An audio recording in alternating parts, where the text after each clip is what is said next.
उनका खुद को इस तरह का स्टेटमेंट नहीं देना चाहिए। माननीय विधायक महोदय को कौन धोखा दे सकता है उनके विधानसभा क्षेत्र में? और हम लोग एक प्रशासनिक बॉडी हैं, हम लोग कोई भी काम, हमारा व्यक्तिगत सब्जी मार्केट बन जाने से मेरा या मेरे स्टाफ का क्या लाभ हो जाएगा या क्या हानि हो जाएगी? हमको प्रशासकीय स्वीकृति डीएमएफ मद से मिली, उस कार्य को हमको समय सीमा में पूर्ण कराना था, जो कि लेट हो गया है, तो उसको वहीं कराना है करके हम विधायक जी को धोखा देंगे, ये सरासर उनका ऐसा स्टेटमेंट उनको नहीं देना चाहिए। कोई भी निर्माण कराने के लिए एनओसी या स्वीकृति लेना पड़ता है, तो ऐसा कोई लिया गया है?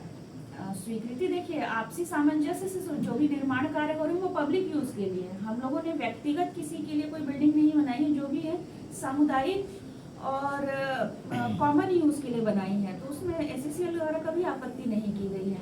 व्यक्तिगत कोई ऐसा कुछ निर्माण हमने नहीं किया है जिससे हम आय अर्जित कर रहे हैं। सब्जी दुकान से भी, मार्केट से हमको कोई आय अर्जित नहीं होती, केवल पब्लिक की सुविधा के लिए है। जैसे कि कल घेराव करने आ रहे हैं, उसमें क्या बीच का रास्ता यहाँ से निकल सकता है या निकाला जाएगा? अध्यक्ष मैडम एक मीटिंग रखी है शाम को, वो जैसा भी निर्देश और चुने हुए जनप्रतिनिधि आएंगे यहाँ पर, जैसा भी वो निर्णय लेंगे उसके हिसाब से कार्रवाई की जाएगी। आंदोलन का मुद्दा बना रहे हैं, जबकि वो 2 से 3 बार यहाँ आ चुके हैं और उन्होंने साफ कहा है कि आप आधे में निर्माण करिए, हमको कोई समस्या नहीं है। तो फिर आंदोलन की स्थिति कैसे निर्मित हुई जब वो खुद लिखित में बोल रहे हैं कि आप हाफ में? केवल हमारी निर्माण कार्य इसलिए प्रारंभ नहीं हो पा रहा है कि मेन मार्केट में आधे में कंस्ट्रक्शन और आधे में मार्केट नहीं हो पाएगा, दुर्घटना हो सकती है, इसलिए। बाकी वो लोग नहीं होने देना, ऐसी तो कोई मंशा ही नहीं, तो फिर आंदोलन का क्या उद्देश्य है, क्या उनकी विषय क्या है आंदोलन का? कराना चाह रहे हैं सब्जी मार्केट का निर्माण या नहीं होना चाहिए, किस मुद्दे पर आंदोलन हो रहा है?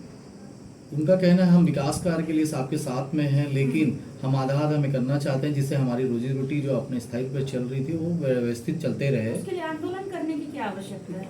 मैडम उनका ये भी कहना है सौंदर्यीकरण के नाम पे मतलब हम लोग को शोषण किया जा रहा है कि इसके बाद हटने के बाद दोबारा हम वहाँ पे नहीं लगा सकते। ऐसा कुछ नहीं है। माननीय विधायक महोदय ने वहाँ पर भूमि पूजन किया, तो हम लोग कैसे हटा देंगे? यहाँ के जनप्रतिनिधि है, चुने हुए वार्डों के पार्षद हैं, क्या वो पब्लिक का कुछ भी अहित होता देख करके सामने नहीं आएंगे क्या? ऐसा मनमाना एक तरफा कुछ भी नहीं होगा। जो कुछ भी होगा पब्लिक और जनप्रतिनिधि और नगर पालिका प्रशासन सभी की सहमति से होगा। एक तरफा निर्णय कैसे हो जाएगा? एक प्रश्न ये आ रहा मैम कि उनका कहना ये है कि यहाँ पर वो पूरी तरह सुरक्षित है और वहाँ सोमवारी बाजार के पास अगर स्थापित वहाँ करते हैं तो उनके सामान की सुरक्षा की जिम्मेदारी किसकी होगी? सामान की सुरक्षा वो सब्जी मार्केट है।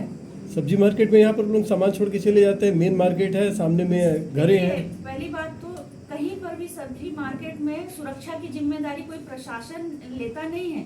जो सुरक्षा की जिम्मेदारी उस वार्ड में, वहाँ पर पब्लिक भी रहती है, लोग घर भी हैं, किसी जंगल का पार्ट तो है नहीं। सोमवारी बाजार मार्केट भी लगता है। ऐसा नहीं कि हम वीरान किसी आउटर में उनको भेज देना जहाँ आने जाने की सुविधा नहीं है, लोग नहीं दिखते हो।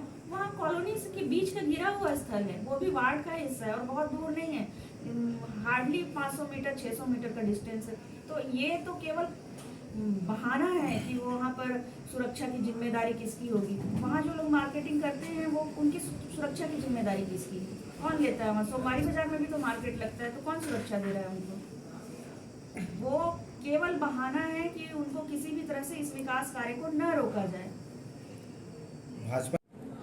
देखिए, व्यापारी जो सब्जी मार्केट, डेली सब्जी मार्केट में जो बैठते हैं, उनको वैसे कोई विशेष समस्या नहीं है। 2-3 लोग हैं जो वहीं पर रहते हैं, जो अपने घरों से सामान ला करके, कुछ महिलाएं हैं वहाँ डेली मार्केट में बेचती हैं और तुरंत फिर उठा करके अपने घर चली जाती हैं।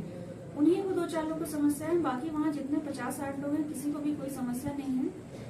इतना महत्वाकांक्षी जगह है वहाँ पर, मेन रोड के पास अच्छा मार्केट एरिया है। हम लोगों ने उसके ब्यूटिफिकेशन के लिए परिषद आई और तुरंत उसकी कार्य योजना बनाई कि इसको अच्छा किया जाए, और हमारे कलेक्टर साहब भी उसको स्वीकार किए और उसका फंड दिए हैं। माननीय विधायक जी उसका भूमि पूजन किए हैं। यदि उसको हम लोग नहीं बनाना होता या कुछ और हमारी कोई मंशा होती तो हम विधायक जी से भूमि पूजन वहाँ क्यों कराते?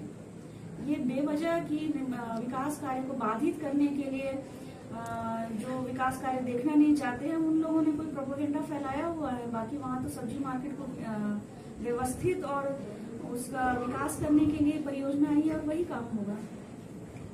ये भी आरोप है कि डेली मार्केट को वहाँ से परमानेंट हटा दिया जाएगा। परमानेंट तो नहीं हटाया जाएगा, लेकिन कंस्ट्रक्शन चालू होगा यहाँ पर 3 महीने, उतना तो उनको शिफ्टिंग करना ही पड़ेगा।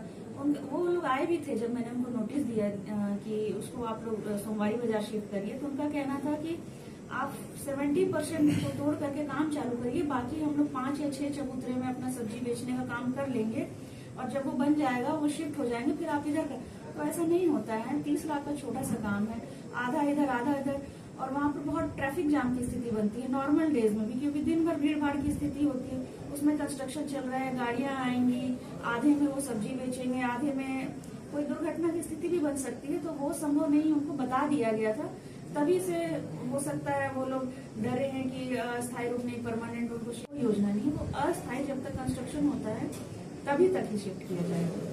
लघु फुटकर का कहना है कि अगर प्रशासन लिखित में आश्वासन दे कि हमको परमानेंट नहीं हटाया जाएगा तो हम जाने के लिए तैयार हैं। देखिए, वो लिखित में ही उनको दिया गया है नोटिस कि उनको जब तक कंस्ट्रक्शन हो रहा है तभी तक के लिए उनको शिफ्ट करना है, कंस्ट्रक्शन के बाद वो आ सकते हैं। ऐसा तो कहीं पर हम लोगों ने लिखित में नहीं दिया कि आपको परमानेंटली शिफ्ट करना है। केवल ये काम को रोकने के लिए तरह तरह की वो अपनी बातें कर रहे हैं, कभी इधर से बातें कर रहे हैं, कभी उनकी मंशा ही काम नहीं होने देना है, इसलिए लिखित में दिया जाएगा। ये नोटिस में साफ साफ लिखा है कि कंस्ट्रक्शन होता है।